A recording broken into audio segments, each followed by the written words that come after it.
He's Jeff King. I'm Andy Erickson. This is not another shooting show. We go to Florida.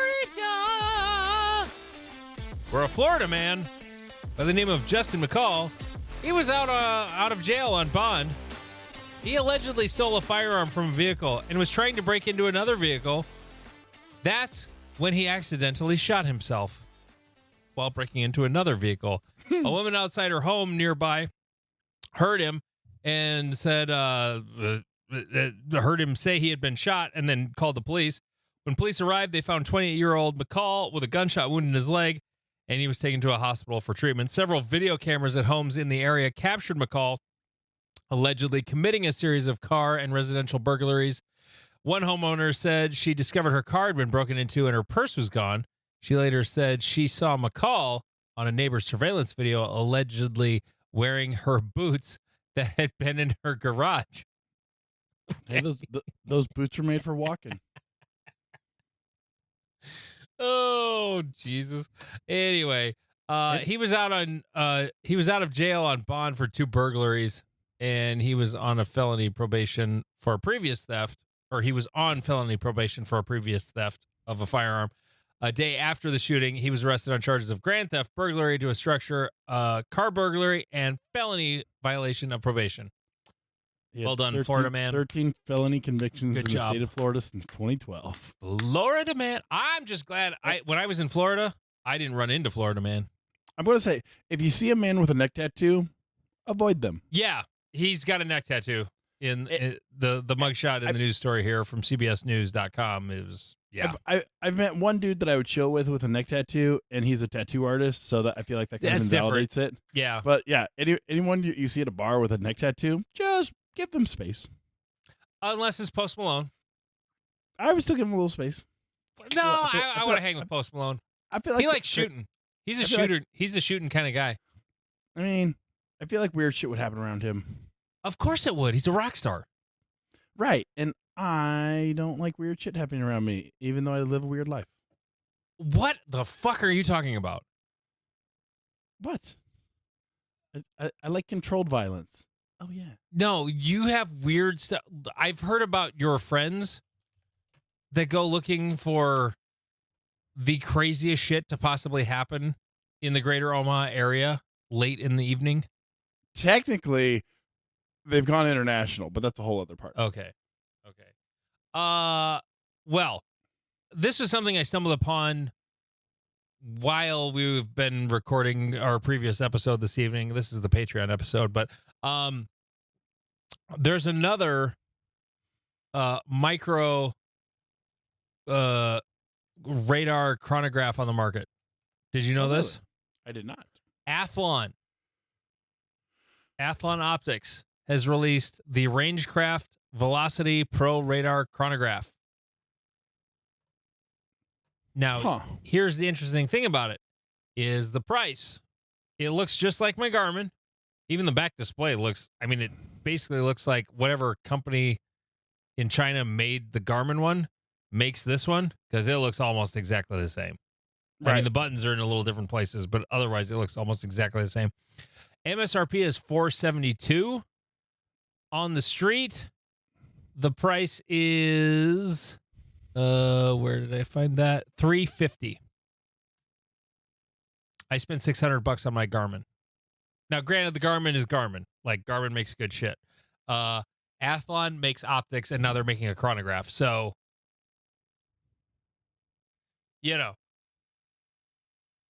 maybe it's not exactly the same quality chronograph, but I'm guessing it probably works pretty good.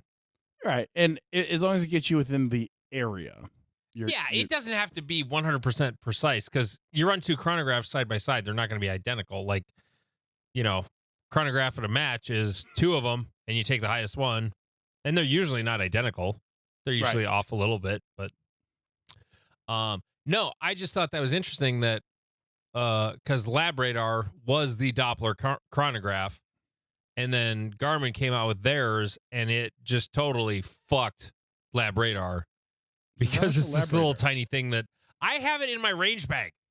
I could yank it out and do it anytime I want. It takes no time. I mean, Right. it takes as much time as pulling out another pistol. That's it. Yep. It's such a great little tool. But now there is a player on the market that is only $350. So, hey, look out, Garmin and LabRadar, because LabRadar came out with one like that too. The original, I think the original LabRadar though had features that go beyond what even the little Garmin one does. Yeah. It would tell you what the velocity was downrange. You know, like at 500 yards, it would tell you what the velocity was. So, Oh Jesus. yeah, the original LabRadar does some very cool shit.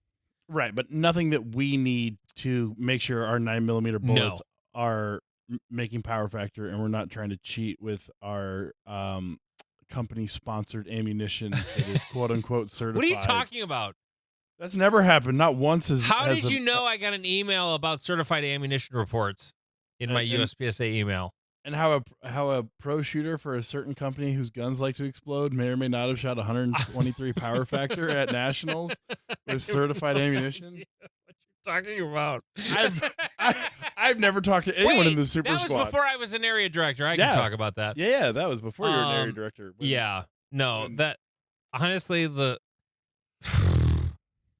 certified ammo program is. Okay, I got to be an area director about this. It had good intentions. The intentions are good. The practical application is kind of meh. Like, okay, when you go to another country, like if the IPSC World Shoot is in like Belarus, like I can see it being problematic shipping or hauling your ammo there in an airline to Belarus. Okay. I don't know what the political situation is with firearms in Belarus. I'm just like throwing out a country. That's when you're going to buy the local ammo, and that's when it makes sense to have, okay, everybody's literally shooting the same ammo, so this doesn't matter. Because everybody's shooting the same shit, because they all had to buy it there. In the United States, where you can go anywhere and buy ammo, this makes less sense. Yep. So either your shit makes it or it doesn't. Go buy Blazer Brass. It will make it. Blazer Brass will make power factor. I shot most of all of the chronographed ammo I shot in matches last year was Blazer Brass 115. Like, not fancy ammo at all. And it was all around 134, 135 power factor out of my tax sport. Yep. Worked great. Highly recommend. So anyway, enough of that. Okay. Moving on. Threat probability, Jeff. People are bad at this. What are you talking about? Oh yeah. So what does everyone train for? They train to clear houses, do vehicle CQB. I don't. Do group tactics and clearing houses with their spouses and I clearing houses with spouses. Right? You need to offer that class. Yeah, like clearing houses. Oh, dude, I could sell the shit out of that class. I'm writing it down right now. Clearing houses with spouses. Yeah, no, you will make buku dollars. I don't even know. Honestly, I don't know how to clear houses. Like, I've never been in the military. I've never taken a CQB class. I don't really know how to clear a house. According to X-Ray Alpha, neither does anybody else. And if you talk to people who actually cleared houses in not nice places in the world, if you don't have explosives, you're not doing it correctly. If the house is still standing, you weren't playing the right game. But I took a CPR class. Hey, so did I not long ago. Just like a couple weeks ago, I took a first aid and CPR class. Yep. At work. Yep. So yeah, wait. It reminded me, and I think this one popped up as a different thread, but it works into this. Is that what are you most likely in your daily life going to run into? You're going to run into someone who tripped off of a curb and broke their ankle, or a car accident where someone's busted up a little bit. You need to know, like, hey, don't move, stabilize, check breathing, check pulse, blah blah blah. Or heart attacks, and cardiac arrest, allergy attacks. Like these are drastically more common than the things we like pay money to take courses for. Like gunshot wounds. Right. Everyone who's taken a like stop the bleed class, like you're wonderful. I appreciate the work that you've done. I have also gone 33 years on this planet and never seen a gunshot wound. I think I am not going to talk shit about that at all, especially for people who go to ranges a lot. I'm not okay. I'm not talking shit about it. You sound like you're talking shit about it. Okay. What I'm saying is we jerk off about how we're going to stop the blue-haired UN guys invading our small town in rural Colorado. Name that reference. I don't know that reference. It was supposed to be a Red Dawn reference. Oh, sorry. So I switched communist to UN. I'm sorry. I also happen to know that Red Dawn was filmed in New Mexico, so it's not actually Colorado. But anyway, carry on. But what we're most likely to deal with are these smaller incidents. So like taking Lane's class, having verbal skills will deal with 80% of your problems. Yes. Most people need to be de-escalated. Some people need to be escalated to the point where they're like, oh, I didn't mean to be playing this game. I'm backing away. And then there's like a very, very, very small percent where you need to like throw some hands, maybe get some OC spray out. It's 0.0000001% of these situations require you to go blasty blast with someone. And even then, you don't tend to be having a shootout. Yeah. You tend to be having a like, I have gun, they have knife, or something along those lines. So it's like we take all these. There's an entire defense industry built around, getting rifle 1 and vehicle CQB and doing all these things when it's like, make sure you're taking your first aid class. Make sure you're taking your CPR class. This is the first time I've been CPR certified. I took a stop the bleed class before I was CPR certified. Like, yeah, you're way more likely to need the CPR. Right. I remember watching an in-range TV video where Ian McCollum actually had a gun have an out-of-battery discharge where the round exploded and a piece of the brass went into his chest. And Jesus. And so he's bleeding out of his chest, and they're like, well, shit, like, blah, blah, blah. And they realized that they had Band-Aids and they had chest seals, but they didn't have it. They didn't have anything in between. And it's that in between level that starts to kind of get lost in the weeds. That, like, people will freak out about very like, on a macro scale, people will worry about like global catastrophes, but they won't get their oil changed in their car. Right. Or they're like, there's a famine in Africa, and you're like, cool, your trash needs to be taken out. Like, we are very bad at dealing with like the problems present in front of us, or the most likely problems we're going to face, and we focus on these giant ones that we have no way of actually contributing to. And it's just one of those fascinating parts of the human brain that doesn't act correctly. So what I'm saying is, go take your first aid class. Go get CPR certified. Go understand how to escalate and de-escalate situations verbally. Go learn some striking. Go learn some grappling. Then go learn some pistol stuff. Go learn some knife stuff. Go get pepper sprayed. It's unpleasant. Then learn how to do vehicle CQB and do advanced movement training. That's fun, Jeff. I know it is. That's fun. I too want to sit behind an M240 Bravo just laying down hate while a section of troops moves forward. I'm about that life, but it's less useful. My day is always better when I see Mike Pannone on Instagram shit on a vehicle CQB class. Every single day I see him shit on a vehicle CQB class, my day is better. Always. Never fails. It's so funny because like when you see the theatrics of one of these classes, it's just ridiculous. Like because his whole thing is like, if you get caught in an ambush in a vehicle, you're fucked. Like, you're fucked. Like, drive away or die. That's pretty much your options. So, like, getting out and returning fire is not really a thing. And it's right. Like, Because I love it when he posts something like that on Instagram. Maybe X-Ray Alpha shared his. I saw one where it was like how you think the vehicle CQB is going to go, and some dudes are moving around the vehicle. And it's like how it's actually going, and it's a gel torso just getting torn up by machine gun fire. Yeah.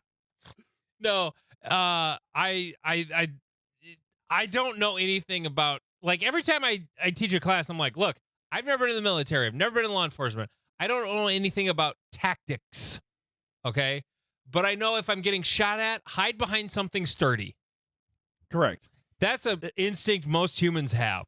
It's one that, like, I always love tactical instructors who are mocking USPSA. They're like, oh, you're just going to jump out in front of everything. You're like, it's not that complicated to go, oh shit, threat, let me put thing between thing. But remember what Andrew said when he was on our show? Andrew Keith? He's like, oh, well, the paper's not shooting back. He's like, yeah, I've been in law enforcement for 20 years. Nothing has ever shot back at me. Yep. Like, nothing. So, like, it doesn't exist. Like, the only way to actually get used to combat is to be in combat, and that's hard to just do, right, without doing sketchy shit or joining the military and getting into combat. And that's not a guarantee. Right. Well, and there's a level of stress inoculation, like USPSA and like my striking art have basically inoculated me to most stressful situations that I'm like, okay, I'm ready to deal with whatever is about to happen. Like I was discussing this with people lately, is like, if someone knows how to go from step 1 to step 2 to step 3 to step 4 to step 5, and they're comfortable at each one of those steps, they can be calmer than someone who only knows step 0 and step 5. And to give you like a real life example of this, I was talking to a buddy who worked with autistic adults that were nonverbal, and so they could kind of escalate situations. He basically described one of his clients as a biter. Like, he would, when he got stressed out, he would start biting people. And my buddy, who's been doing a certain type of martial art for 20 years, he was like, oh, this person's starting to react. Let me get hold of arms. Okay, he is still not okay. Let me sweep the leg and put him on the ground. Okay, he is still being quite active. Now I shall sit on him. Now he is immobile. Like, make sure he can still breathe. And he's done this before in training, and so this wasn't a weird place for him to be, where all of his coworkers were like, I don't know what to fucking do. And so it's that comfortability with going, hey, I can do 20% of violence. I can do 40% of violence. Yeah. I can do 60% of violence, versus people who are like, I'm either not violent or I'm extremely violent. I just see red.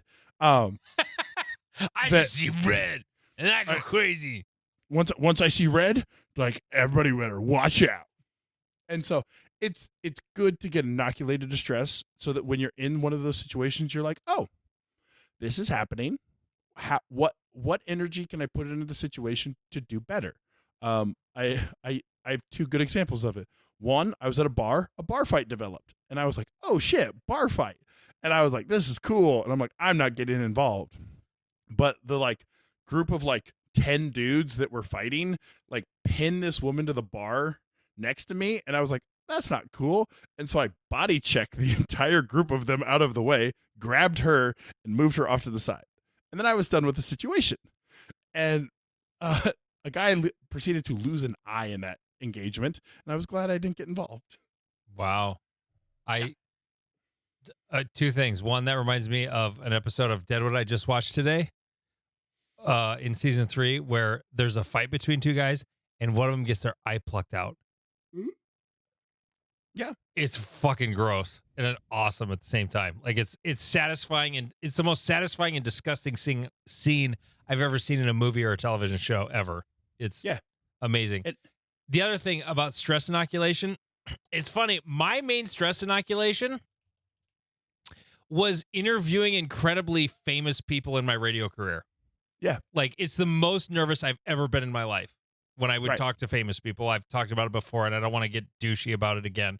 But, like, when I'm going to interview somebody really, really famous, like, I was fucking nervous. Like, really fucking nervous. Like, I'm shitting my pants. Like, I don't want to do it. I don't want to do it. I don't want to do it. And then I did it. I'm like, so glad I did it. You know? Yep. And the more I did it, the less that stress was. You know? Right. Like, the later I was in my career. And now, like, I could talk to, I wouldn't say anybody. Like, there are still people that would make me nervous if I got to interview them. Right. But at the same time, like, when I shoot a match, like, first, if I'm shooting a major, level 2, level 3, yeah, that first stage or two, I'm gonna be a little keyed up. Yep. I might even the night before go, you should just go home. Like, Oh. that's the stress thing. Like, it's like that fear of failure. Oh. When I have that feeling, it's like, no, I know I'm in the right mind when I have that feeling. Oh. Okay. I've never had that feeling, so I don't. Really? Like, No. Like my life would be so much simpler if I just wasn't here and wasn't shooting this thing. Like, when I really care about it. If I'm going to a match that I really, really, really care about, like the first time I shot nationals, like I was the only time I shot nationals, I was nervous before that. Like, oh God, I should have just not come at all. Like, it would be better if I went home. And sometimes even I'll have that feeling before a major where actually when I when I beat you and Steven at Iowa section in 2023, I kind of had that feeling the night before. Yeah. Where it's just like, oh, I care, but that's a good thing. I get. Apparently, I don't care because like I don't really get that feeling. I haven't gotten that feeling since then though. Okay, because At a match. I'm there and like I kind of accept where I'm going to be, and I'm just like, oh hey, I'm here doing the thing I'm here to do. And No, like, you don't. No, you don't. Because you wouldn't have thrown a mag at Cornhusker last year if you had already accepted where you were going to be. Oh no! I threw a mag at Cornhusker because I fucked up so hard, and I was pissed off at myself, and it was either turn the gun on myself or throw a mag. You weren't accepting it. No, I was accepting it. I thought about it. I'm like, I need to let this energy out. I'm going to throw this mag because that's better than the alternatives. Well, because I have definitely punched things to the point where I'm like, you are about 10 seconds away from, or like 10 pounds of force from breaking your hand. You're a fucking genius. Yeah. My other example I use is I had a student break his leg in my class. Oh. He like got kicked and stepped wrong and the whole thing, and his ankle was facing like the wrong direction. Oh. And so like I was actually in the other room talking to someone, and so one of the students came out and was like, oh my God, we need your help right now. And I came out and I was like, what's up, homie? He's like, I'm fucked up. I'm like, yeah, you are. It's like, I'll call. I'm like, he was a big boy, and I was like, I gotta call 911, dude. We can't put you in my truck. He's like, do we have to? I'm like, I'm sorry, bud. You're 225 pounds. We can't not hurt you. equipped to deal with you for this. Right, you too big. If you were little, I would video record you being like, yes, I would like you to transport me. Okay, like you're agreeing to this, and then I would put him in my truck. And then I was like, hey, no one touch this. We are not experts. We cannot put any energy. And people are like, what? Should we be doing something? I'm like, that's the right. If you don't know what you're doing, the best thing to do is not do anything. Right, unless there's blood that is being lost. Yeah, don't touch them or stabilize their neck. That was one of the tips I learned. If there's a traumatic event, hold their head. Don't by stabilize their neck. Like don't let them move. Right. Yeah. Sorry. Don't whatever move. Position. Don't re-stabilize their neck. Like leave it wherever the fuck it is. Yeah. And comfort them. Like if their head's slightly to the side, like put your hand down there so that it's not like it's not in a strained position, but you're just letting it sit because there was a famous case that a test of the Good Samaritan law where there was a car, I believe it was on fire, or there was some reason that the guy was like, you cannot stay here. And so he like grabbed the chick out of the car, and they're not 100% sure if that exacerbated her injury or caused her to lose. Like basically she was paralyzed. But the car was on fire. Right. It was like he was acting under the idea, under reasonable duress that this person's life was in danger if he left her there. And so he moved her, and then she sued him and was like, "Hey, like I'm paralyzed because of you." And I could have let you burn to. I could have let you burn to death, cunt. Right. Well, and that was he was like, Good Samaritan law. I thought you were about to burn to death, so get fucked. And as long as they're reasonable, as long as you're acting and they don't reasonably, as long as they don't try to do a thoracotomy or tracheotomy, in the process of doing whatever they're doing for first aid, and they're not qualified to do that. I've seen this in an episode of MASH. Yeah. What? I'm just relieving the pressure on the chest. I saw it was on NCIS. No. Like, do the things you're qualified for. Yes, which is gonna be basic first aid, like stop leaks. That's it. CPR. That's it. Like, you break ribs doing CPR, you did it right, and you're not gonna get in trouble for that. But anyway, Patreon.com/Not Another Shooting Show. It's only $3.57 a month, folks. Just $3.57 a month. You're going to get all of the rest of this episode. I've got a tease for you coming up shortly, but first I have to tell you about Northwoods Shootout, May 3rd and 4th at Forest Lake, Minnesota. Great place to shoot a match. Tanfo Timmy puts on a hell of a show. You're going to enjoy it. There's plenty of, I checked earlier, there's 70 slots left for that. Great Plains section is sold out. Sorry, folks. If you volunteer to work it, though, you can get into that match. Cornhusker Classic, there were 7 slots left as of 9:40 p.m. on February 16th. So where that is when this comes out the Friday after that, I don't know. And then Area 3 and Iowa section open for registration on March 1st. So there you go. Patreon.com/Not Another Shooting Show. Just $3.57 a month, and you will hear me give new details. Remember that concealed carry shooting that happened in my town here back in October, Jeff? The crazy one with the mistaken identity? Yeah, and the motorcyclists and yeah. I got more details on that from a guy who was in my class on Saturday. Oh, snap. And I'm going to share how much fucking crazier it was than the news reported. It was already crazy with 2 deaths and an injured person. Yeah, it was even more crazy. And the details on that coming up. If you're a Patreon, patreon.com/Not Another Shooting Show, just $3.57 a month. You're going to get all of the rest of this episode.